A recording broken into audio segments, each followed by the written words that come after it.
श्री परमात्मने नमः। यथार्थ गीता श्रीमद्भगवद गीता अथ चतुर्दशोऽध्यायः। अध्याय 14। मागील अनेक अध्यायातून योगेश्वर श्रीकृष्णानं ज्ञानाचं स्वरूप स्पष्ट केलं आहे। चौथ्या अध्यायातील 19व्या श्लोकात त्यांनी सांगितलं की ज्या पुरुषाच्या द्वारे संपूर्णतेनं सुरू केलेलं नियतकर्म क्रमशः विकसित होत होत इतकं सूक्ष्म होतं की वासना आणि मनाच्या संकल्पांचं पूर्णपणे शमन होतं, त्यावेळी ज्याला तो जाणू इच्छित आहे त्याची प्रत्यक्ष अनुभूती होते। त्या अनुभूतीचं नाव ज्ञान आहे। 13व्या अध्यायात ज्ञानाचं स्पष्टीकरण केलं आहे। तत्वज्ञानार्थ दर्शनम, तत्वाच्या अर्थस्वरूपाच्या परमात्म्याचं प्रत्यक्ष दर्शन म्हणजे ज्ञान होय। क्षेत्रज्ञातील भेद जाणून घेणं म्हणजेच ज्ञान होय। ज्ञान म्हणजे शास्त्रार्थ नाही, केवळ शास्त्र किंवा धर्मग्रंथ लक्षात ठेवणं किंवा त्यांची उजळणी करणं म्हणजे ज्ञान नाही।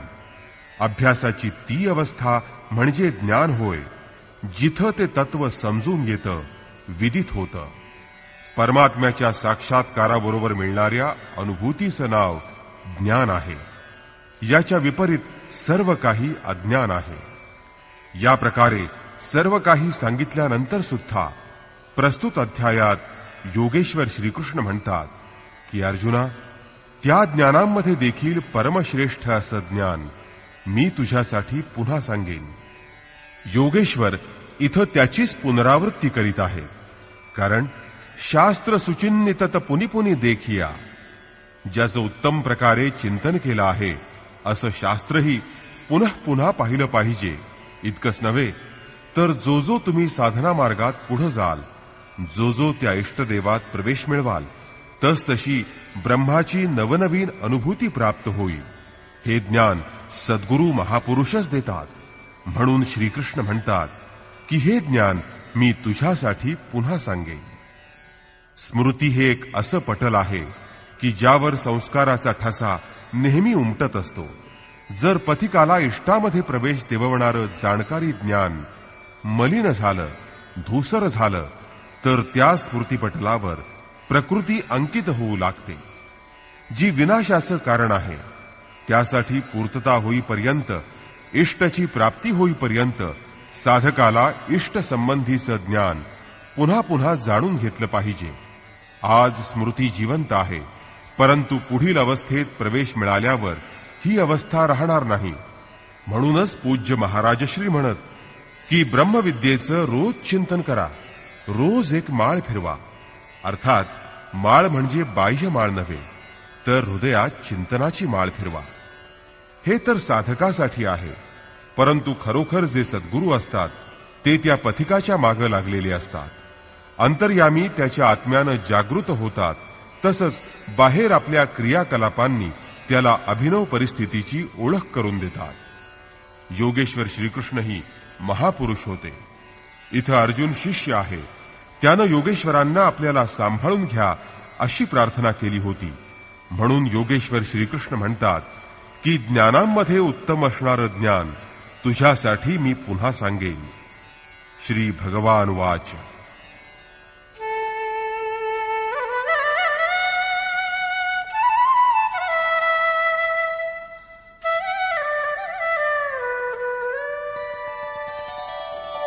परं भूयः प्रवक्ष्यामि ज्ञानानां ज्ञानमुत्तमम्, यज्ञात्वा मुनयः सर्वे परां सिद्धिमितो गताः। हे अर्जुना, सर्व ज्ञानांमध्ये उत्तम असणारं ज्ञान, परमज्ञान तुझ्यासाठी पुन्हा सांगेन, जे मागे सांगितलं गेलं आहे।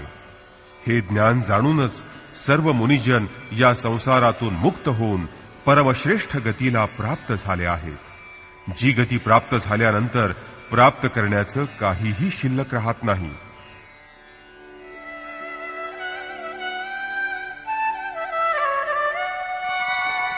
इदं ज्ञानमुपाश्रित्य मम साधर्म्यमागताः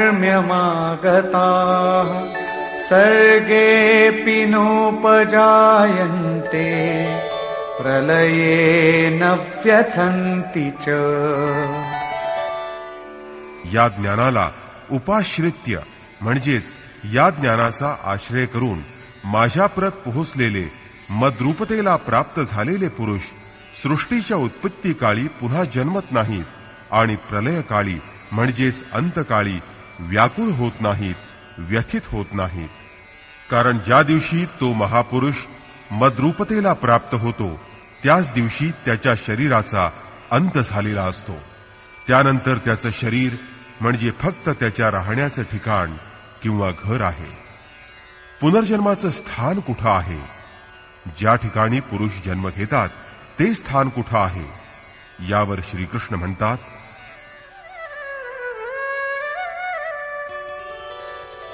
मम योनिर्महद्ब्रह्म तस्मिन् गर्भं दधाम्यहम् सम्भवः सर्वभूतानां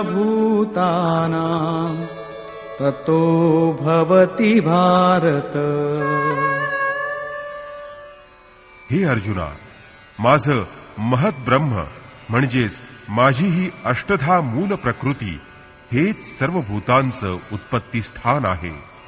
त्यामध्ये मी चेतनारूपी बी पेरत असतो आणि मग त्या जड चेतनाच्या संयोगानं सर्व भूतांची उत्पत्ती होत असते.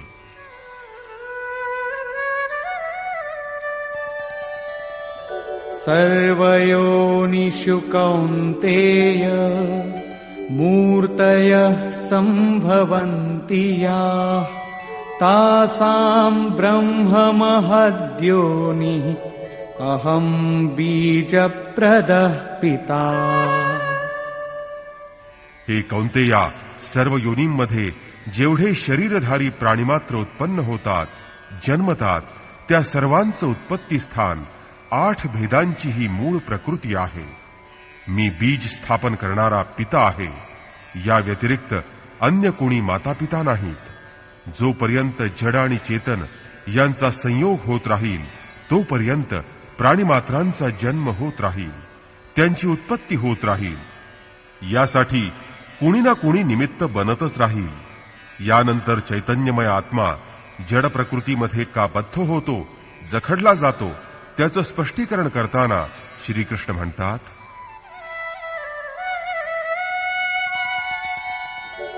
सत्वं रजस्तम इति गुणाः प्रकृतिसम्भवाः निबध्नन्ति महाबाहो देहे देहिनमव्ययम्.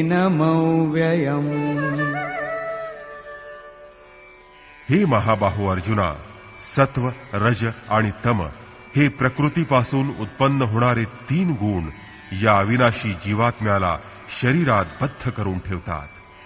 कशा प्रकारे? तत्र सत्वं निर्मलत्वात् प्रकाशकमनामयम् सुखसंगेन बध्नाति ज्ञानसंगेन चानघ. हे निष्पाप अर्जुना, या 3 गुणांमध्ये प्रकाश देणारा निर्विकार असा सत्वगुण निर्मलत्वात, निर्मल असल्यानं सुख आणि ज्ञान यांच्या संगानं जीवात्म्याला बांधून टाकतो. सत्वगुण देखील बंधनच आहे. फरक फक्त एवढाच आहे की एकमात्र परमात्म्यात फक्त सुख आहे आणि साक्षात्कार म्हणजेच ज्ञान होय. आणि जोपर्यंत परमात्म्याचा साक्षात्कार होत नाही तोपर्यंत सत्वगुण बद्ध असतो.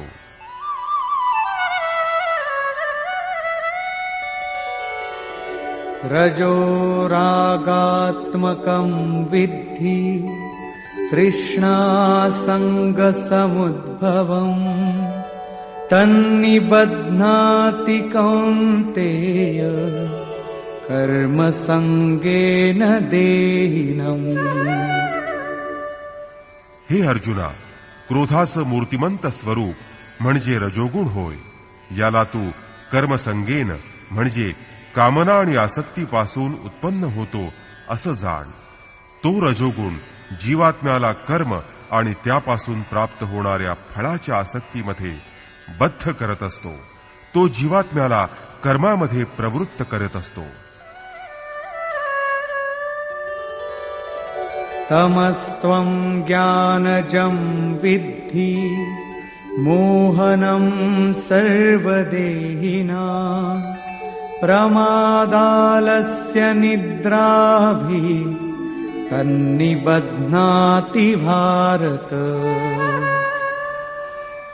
अर्जुना, समस्त देहधारी प्राण्यांना मोह पाडणारा, भुलवणारा तमोगुण हा अज्ञानापासून निर्माण झाला आहे असं तू जाण.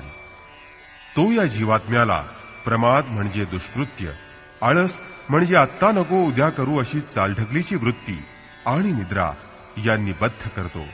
इथं निद्रा म्हणजे तमोगुणी मनुष्य अधिक झोपतो असा याचा अर्थ नाही. म्हणजेच शरीर झोपी जातं अशी गोष्ट नाही. या निशा सर्वभूतानां तस्याम जागर्ति संयमी. हे जग म्हणजे एक रात्र आहे. तमोगुणी व्यक्ती या जगतरूपी रात्रीमध्ये रात्रंदिवस व्यस्त असते. प्रकाश स्वरूपाकडे अचेत राहते, निद्रित राहते. हीच तमोगुणी निद्रा होय. जो तिच्यात फसला आहे, अडकला आहे, तो झोपलेला आहे. आता यापुढे श्रीकृष्ण तिन्ही गुणांच्या बंधनाचं सामूहिक स्वरूप सांगत आहेत.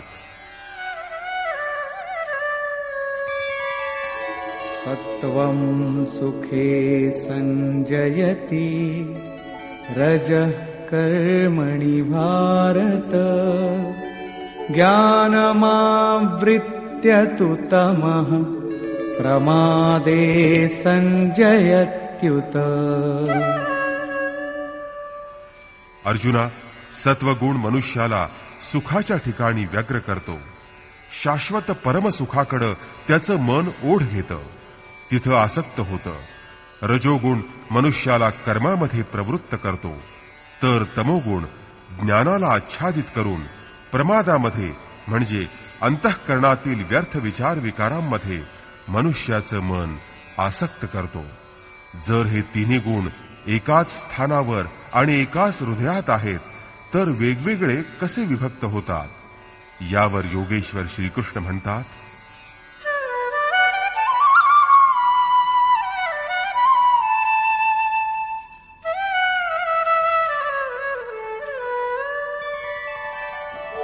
रजस्तमश्चाभिभूय सत्वं भवति भारत रजः सत्वं तमश्चैव तमः सत्वं रजस्तथा.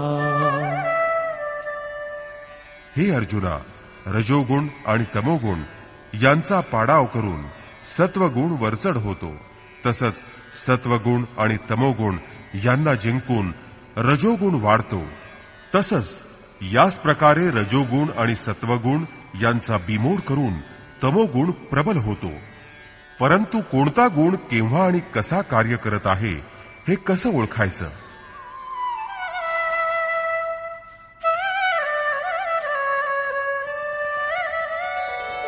सर्वद्वारेषु देहेऽस्मिन् प्रकाश उपजायते ज्ञानं यदा तदा विद्यात् विवृद्धं सत्वमित्युत.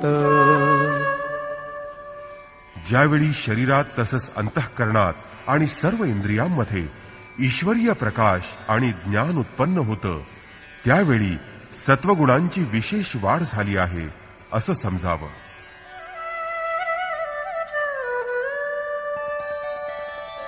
लोभः प्रवृत्तिरारम्भः कर्मणामशमः स्पृहा रजस्येतानि जायन्ते विवृद्धे भरतर्षभ. हे अर्जुना, जेव्हा रजोगुणाचं प्राबल्य वाढतं तेव्हा अतिशय लोभ, कर्माकडे प्रवृत्ती आणि त्यांचा आरंभ, अशांती म्हणजेच मनाची चंचलता, विषयभोगांची अभिलाषा ही लक्षणं प्रकट होतात. आता तमोगुणाचं प्राबल्य झाल्यावर काय होतं?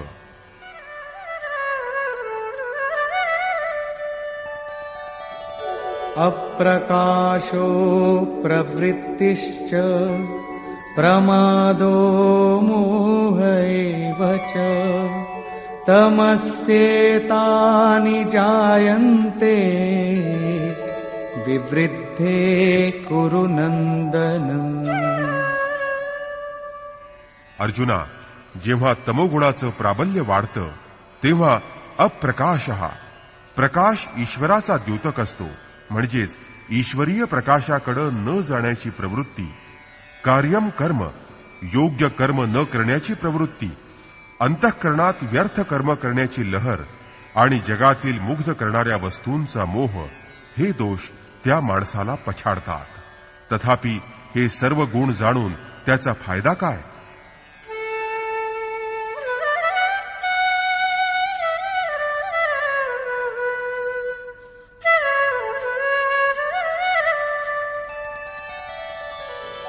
यदा सत्त्वे प्रवृद्धे तु प्रलयं याति देहभृत् तदोत्तमविदां लोकान् अमलान् प्रतिपद्यते.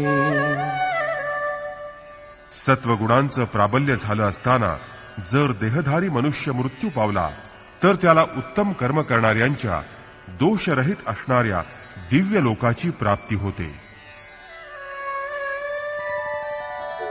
रजसि प्रलयं गत्वा कर्मसङ्गिषु जायते तथा प्रलीनस्तमसि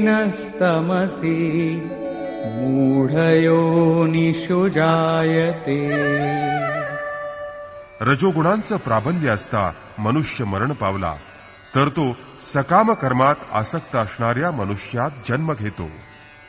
तसंच तमोगुणांची वृद्धी झाल्यावर जो मनुष्य मृत्यू पावतो तो कीटक, पतंग इत्यादी मूढ योनीत जन्म घेतो. तेव्हा या गुणांमध्ये मनुष्यानं सात्विक गुणांनी युक्त असलं पाहिजे. प्रकृतीची ही बँक आपण जमा केलेल्या, मिळवलेल्या या गुणांना मृत्यूनंतर सुद्धा आपल्याला सुरक्षितपणे परत करते. आता याचा परिणाम पहा. कर्मणः सुकृतस्याहुः सात्विकं निर्मलं फलम् रजसस्तु फलं दुःखम् अज्ञानं तमसः फलम्. सात्विक कर्माचं फळ किंवा परिणाम सात्विक, निर्मल, सुखमय, ज्ञानमय आणि वैराग्यमय असतो. राजस कर्माचं फल दुःख असतं आणि तामस कर्माचं फल अज्ञान असतं. तसंच सत्त्वात् संजायते ज्ञानम् रजसो लोभ एव च प्रमादमोहौ तमसो भवतो ज्ञानमेव च. सत्वगुणापासून ज्ञान उत्पन्न होतं. ईश्वराच्या अनुभूतीचं नाव ज्ञान आहे. ईश्वरीय अनुभूतीचा प्रवाह असतो. रजोगुणापासून केवळ लोभ उत्पन्न होतो तर तमोगुणापासून प्रमाद, मोह आणि आळस अर्थात अज्ञान उत्पन्न होतं. या गुणांमुळे मनुष्याला कोणती गती मिळते?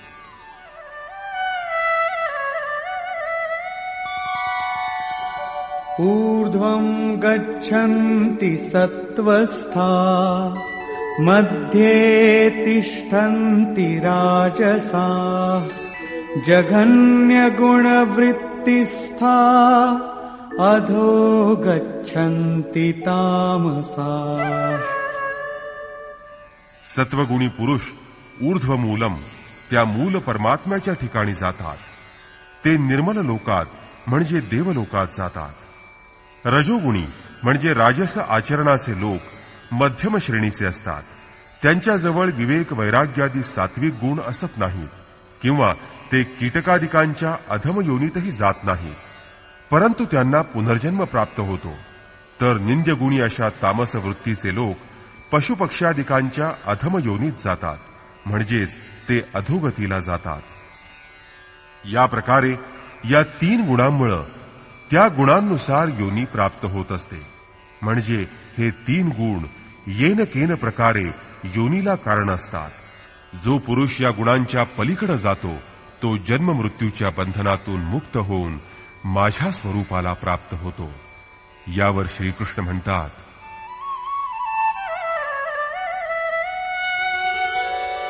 नान्यं गुणेभ्यः कर्तारं यदा द्रष्टानुपश्यति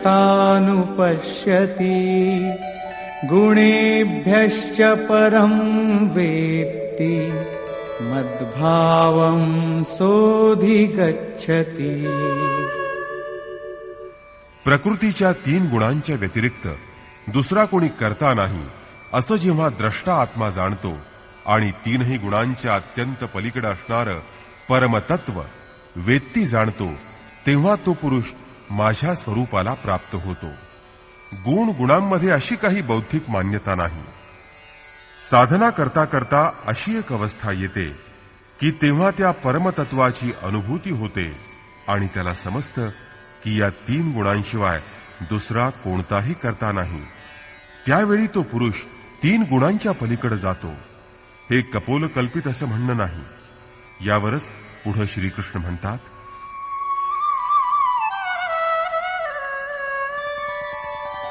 गुणानेतानतीत्यत्रीन्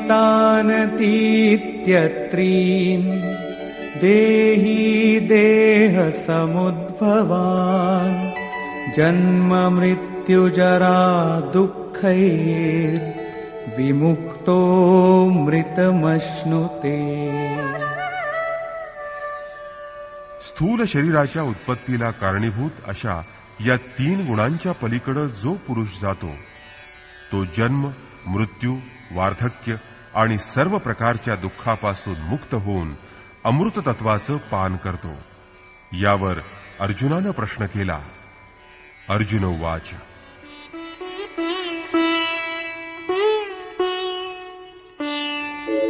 कैर्लिङ्गैः स्त्रीन् गुणानेता अतीतो भवति प्रभो किमाचारः कथं चैतान् स्त्रीन् गुणानतिवर्तते. हे प्रभो, या त्रिगुणांच्या पलीकडे गेलेला पुरुष कोणकोणत्या लक्षणांनी युक्त असतो, त्याचं आचरण कसं असतं, तसंच तो या 3 गुणांच्या पलीकडे कसा जातो. श्री भगवान वाच,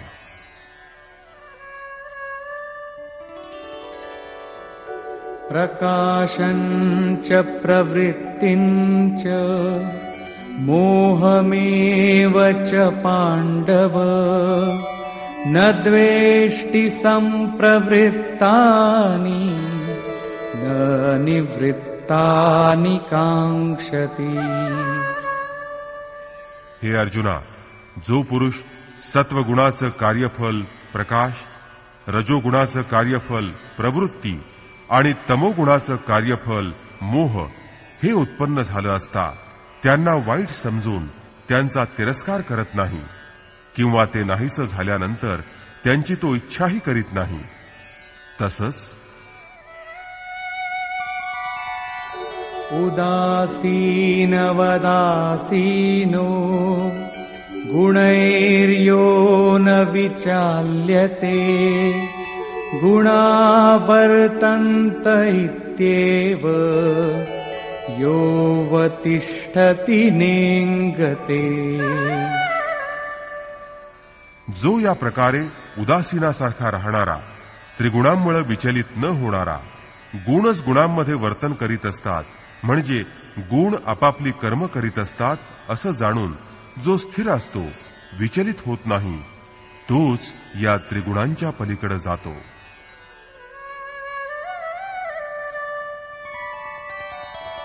समदुःख सुख स्वस्थः समलोष्टाश्मकाञ्चनः तुल्यप्रिया प्रियो धीरस् तुल्यनिन्दात्मसंस्तुतिः.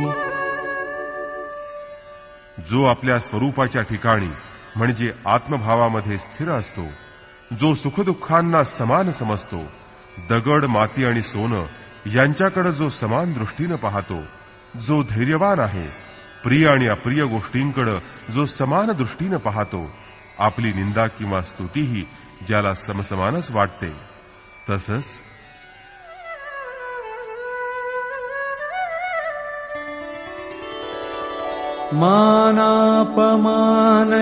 मानापमानयोस्तुल्यस् तुल्यो मित्रारिपक्षयोः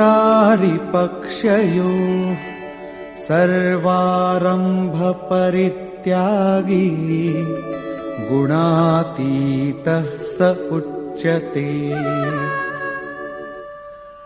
मान आणि अपमान समान असणाऱ्या मित्र आणि शत्रूंकडेही समदृष्टीने पाहणाऱ्या, कर्माचा आरंभ न करणाऱ्या म्हणजेच कर्माचा त्याग करणाऱ्या पुरुषाला गुणातीत असं म्हटलं जातं. 22 ते 25 श्लोकांमध्ये गुणातीत पुरुषाचं लक्षण आणि त्याचं आचरण सांगताना म्हटलं आहे की असा गुणातीत पुरुष विचलित होत नाही. गुणांच्या येण्या जाण्यानं त्याची स्थिरता भंग पावत नाही. तो नेहमी स्वस्वरूपी स्थिर असतो. आता तो गुणातीत कसा होतो ते पुढे सांगितलं आहे.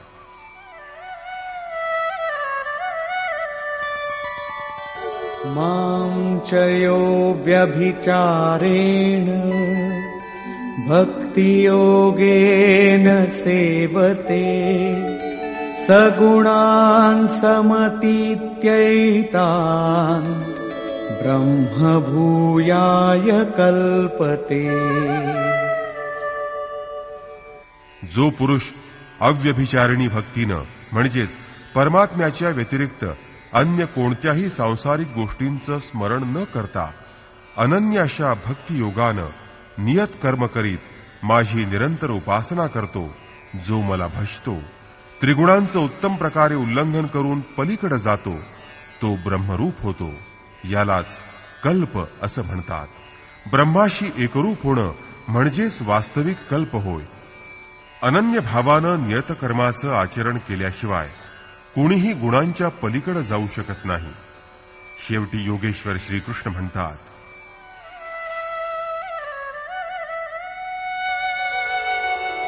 ब्रह्मणो हि प्रतिष्ठाहम् अमृतस्याव्ययस्य च शाश्वतस्य च धर्मस्य सुखस्यैकान्तिकस्य च.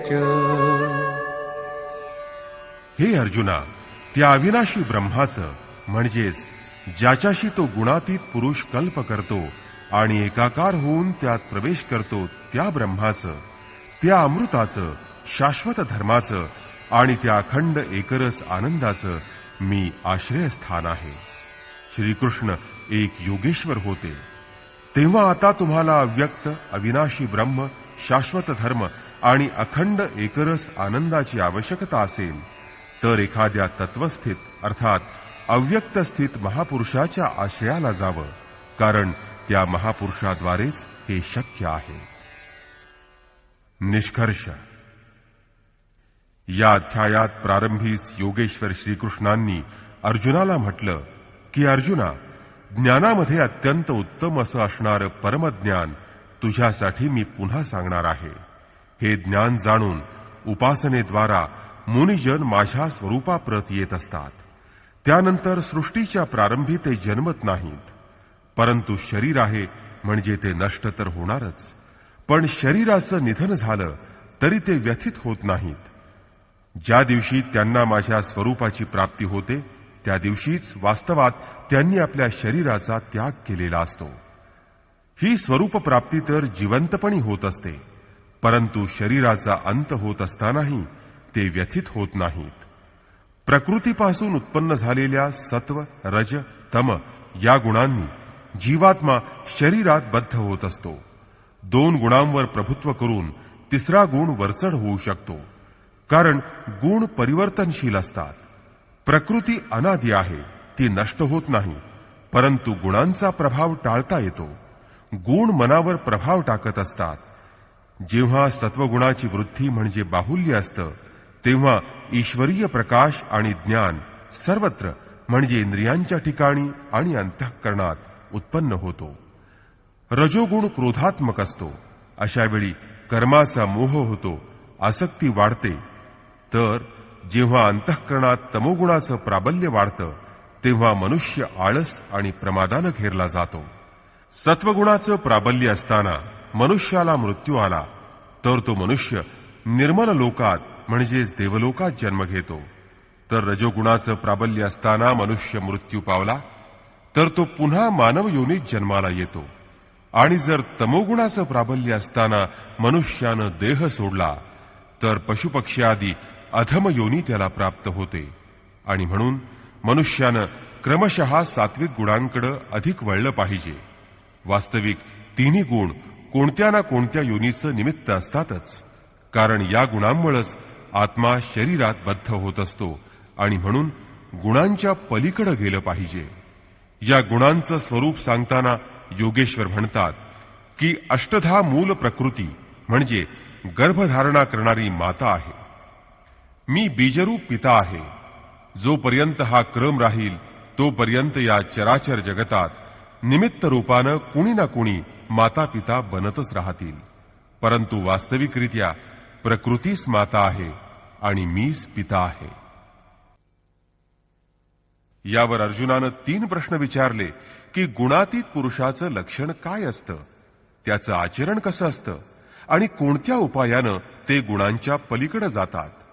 यावर श्रीकृष्णांनी गुणातीत पुरुषाची लक्षणं आणि त्याचं आचरण कसं असतं आणि शेवटी गुणातीत होण्याचा उपाय सांगितला आहे की जो पुरुष अव्यभिचारिणी भक्ती आणि योगद्वारा निरंतर मला भजतो तो 3 गुणांच्या पलीकडे जाऊ शकतो. अन्य कुणाचंही चिंतन न करता निरंतर इष्टदेवाचं चिंतन करणं म्हणजे अव्यभिचारिणी भक्ती होय. जो या संसाराच्या संयोग वियोगापासून सर्वथा रहित आहे त्याचं नाव योग आहे आणि त्याला कार्यरूप देण्याच्या प्रणालीचं नाव कर्म आहे. ज्यामुळं यज्ञ संपन्न होतो त्याला कर्म म्हणतात. अव्यभिचारिणी भक्तीद्वारा त्या नियत कर्माच्या आचरणानंच पुरुष 3 गुणांच्या पलीकडे जाऊ शकतो आणि मग तो ब्रह्माशी एकरूप होण्याला, पूर्ण कल्पाला प्राप्त होण्याला प्राप्त होतो. गुण ज्याच्यावर प्रभुत्व गाजवतात त्या मनाचा विलय झाल्यानंतर ते ब्रह्माशी तदाकार होतं आणि हेच वास्तविक कल्प आहे. म्हणजेच भगवंताची उपासना केल्याशिवाय, भजन केल्याशिवाय कोणीही गुणांच्या पलीकडे जाऊ शकत नाही.